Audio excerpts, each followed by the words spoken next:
High, আমার ধারণাটাই সত্যি হয়েছে। তো তোমাদের মনে আছে এই গাছটি সম্পর্কে আমি কি বলেছিলাম? আমি কিন্তু বলছিলাম এটা একটা ইনডোর প্লান্ট। তো এই ইনডোর প্লান্টটাকে অনেকেই হয়তো চিনতে পারছো, আবার অনেকের নামটা জানো। তো যারা জানো না বা এটা চেনো না, তো তাদের আমি বলছি গাছটির নাম হচ্ছে অ্যাগলোনিমা। তো এই গাছটি কিন্তু খুব সহজে ইনডোর প্লান্ট হিসেবে রুমের ভিতর বা ব্যালকনিতে রাখা যায়। তো গাছটি আমি কোথা থেকে আনছি, কিভাবে আনছি সেসব যদি জানতে চাও তাহলে নিচের ভিডিওটি দেখতে পারো, আমি ভিডিওটি নিচে দিয়ে দিয়েছি। তো গাছটিকে আমি বড় একটি মাটির টবে দিব, ভবিষ্যতে তেমনই ইচ্ছা আছে। তো আর একটু বড় হোক, তো ওকে আমি তখন সরিয়ে অন্য জায়গায় প্রতিস্থাপন করে দিব।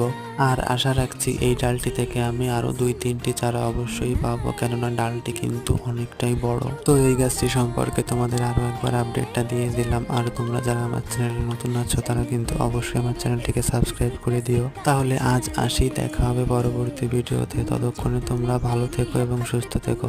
টাটা।